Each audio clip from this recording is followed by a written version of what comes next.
Hi అండి, అందరూ ఎలా ఉన్నారు? Welcome to Jyothish kitchen.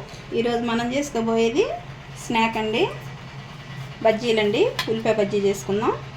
దానికి కావాల్సినవి చెప్తాను వినండి.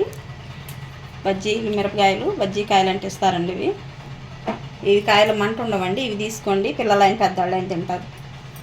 అలాగనే సాల్టు, శనగపిండి 1/2 కేజీ అండి, ఒక చిన్న టమాటా ముక్క, ఒక స్పూన్ వాము, అది గరం మసాలా కూడా కొంచెం అండి, అలాగనే వంట సోడా ఒక చిటికెడు, కట్ చేసుకున్న ఉల్లిపాయలు 2, కొంచెం కొత్తిమీర, మనకి డీప్ ఫ్రైకి ఆయిల్. కళాయి పెట్టుకున్నారండి, వేడి చేద్దాం ఆయిల్. ఇప్పుడు స్టవ్ వెలిగించి మనకి డీప్ ఫ్రైకి సరిపోయేంత ఆయిల్, ఈ ఆయిల్ వేడయ్యేలోపు మనం పిండి కలుపుకుందాం. కొంచెం సాల్ట్ అండి, శనగపిండిలో ఉప్పు ఉంటుందండి, కొంచెం వేసుకోండి. అలాగనే కొంచెం ఒక చిటికెడు చాలు సోడా ఉప్పు. అది లేకపోతే బజ్జీ పొంగదండి అసలు. బజ్జీకి సోడా ఉప్పు వేసుకుంటేనే బాగుంటుంది, చూడటానికైనా తినటానికైనా. అలాగనే వాము మిరపకాయల్లో పెట్టుకుంటే ఏంటంటే అండి, కొంతమంది తినరు మిరపకాయ కనుక. మనం ఇలా పిండిలో కలుపుకున్నామంటే అది డైరెక్ట్గా వెళ్ళిపోయిద్ది, మనకి గ్యాస్ ఏమి ఉండదు. శనగపిండి తినాలంటే ముందు గ్యాస్ కదా, మనం అలా వాము వేసుకొని తింటే బాగుంటుంది. కలిసిపోయినాయి కదా, కొంచెం మనం టిక్కుగా కలుపుకుందామండి.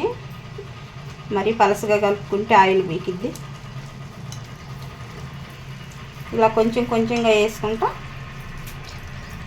మనకి బజ్జీకి కావాల్సిన కంటెంట్ వచ్చిందా కలుపుకోవాలండి.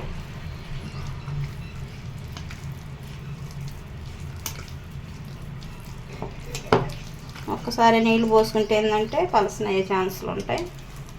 కొంచెం కొంచెంగా వేసుకోవాలి వాటర్.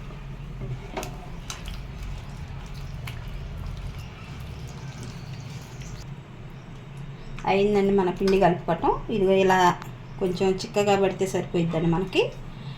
అలా కలుపుకోండి, మరీ జారుగా కాకుండా. ఇప్పుడు ఆయిల్ వేడైందని చూసుకుందాం మనం. కొంచెం వేడి అవ్వాలండి, ఒక 2 నిమిషాలు ఆగుదాం. ఆయిల్ వేడైందని చూసాము, వేడైందండి. ఇలాగ అర్థం కాకపోతే ఇలా వేసుకోండి, ఒక పిండి చెక్క అలా వేసుకుంటే మనం పైకి వచ్చేస్తుంది ఆయిల్.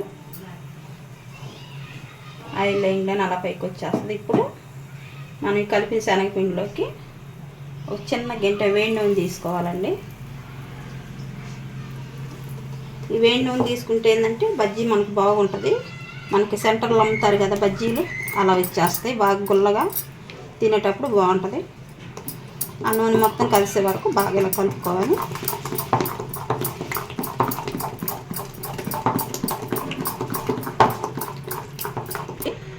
ఇప్పుడు మనం బజ్జీ తీసుకున్నాం కదా, ఇలా ఘాట్లు పెట్టుకున్నాం కదండి, అవి పిండిలో మునిగేటట్టు చూసుకోవాలి. ఇలా ముంచుకొని కొంచెం ఇలా గిన్నె అంచుకనుకుంటే బజ్జీ పిండి అడుగున బజ్జీ కనిపించిద్దండి మిరపకాయ. అప్పుడు మనకు బజ్జీ మిరపకాయ కూడా బాగా ఉడికిద్ది, పచ్చివాసన లేకుండా ఉంటుంది.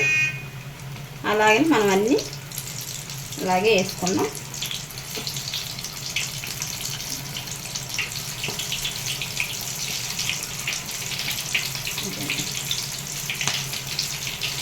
మీడియంలోనే పెట్టేసుకోండి స్టవ్ని, మంట మీడియంలో పెట్టుకోండి.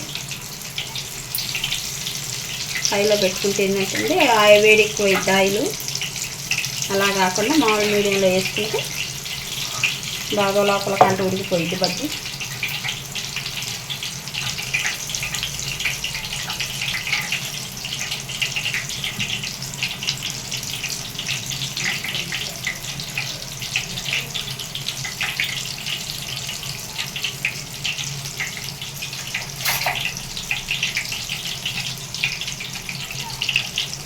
ఇవి 2 నిమిషాలు అందాక ఇలా తిప్పుకున్నాం.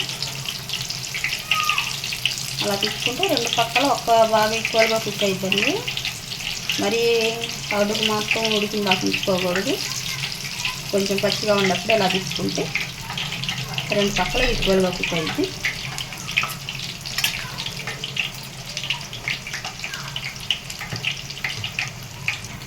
అయినాయండి ఇవి, తీసుకున్నాం. ఇప్పుడు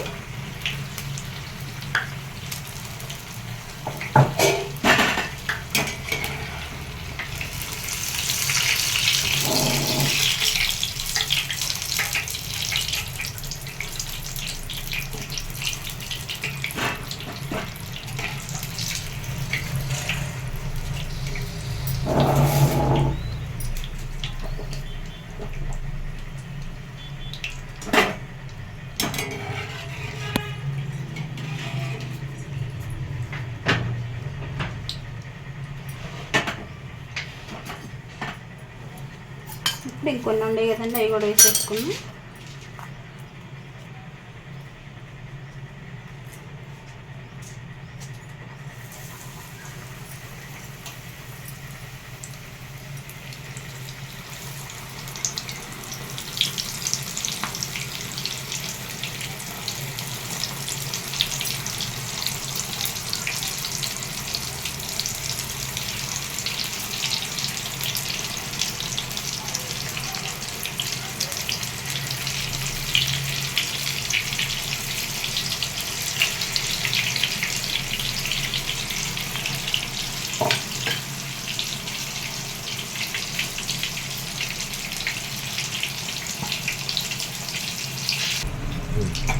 అయిపోయినాయండి. మనకి ఆయిల్లో వేసినప్పుడు నొరగ వచ్చింది కదా, ఆ నొరగ మొత్తం పోయిందంటే మనకు బజ్జీలు ఉడికినట్టేనండి. ఇప్పుడు మనం స్టవ్ ఆఫ్ చేసుకున్నాం.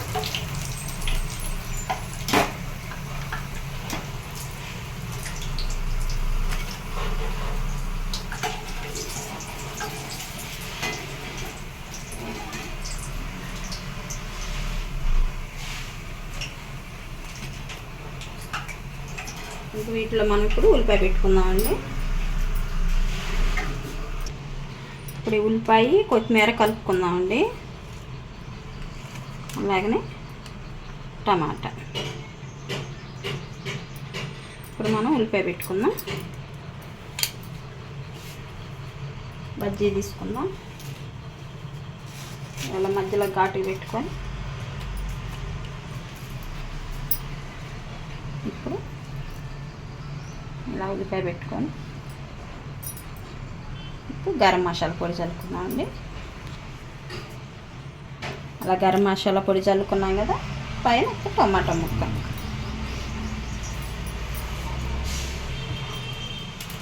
అన్నీ అలాగే చేసుకున్నామండి.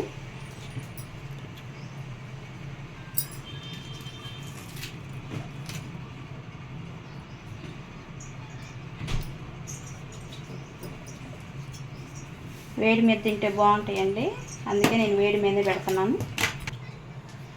అయిపోయిందండి మనము ఉల్లిపాయ పెట్టుకోవటం. ఇప్పుడు అలాగే నిమ్మకాయ పెట్టుకుందాం. మీకు నిమ్మకాయ ఇష్టం ఉంటే వేసుకోండి, లేకుంటే లేదండి. నేను ఇందాక అందుకే నిమ్మకాయ చెప్పలేదు మీకు, కానీ నిమ్మకాయ పిండుకుంటే బాగుంటుందండి. పులుపు తిన్నోళ్ళు ఎవరన్నా ఉంటే నిమ్మకాయ అవసరం లేదనుకోండి. అయిపోయిందండి ఉల్లిపాయ బజ్జీ రెడీ. ఒకసారి ట్రై చేయండి, మా కామెంట్లో తెలియజేయండి, సపోర్ట్ చేయండి మమ్మల్ని. అయిపోయినాయండి ఉల్లిపాయ బజ్జీ. మా వంట కనుక మీకు నచ్చినట్లయితే లైక్ చేయండి, షేర్ చేయండి, మమ్మల్ని సపోర్ట్ చేయండి. థ్యాంక్ యూ అండి.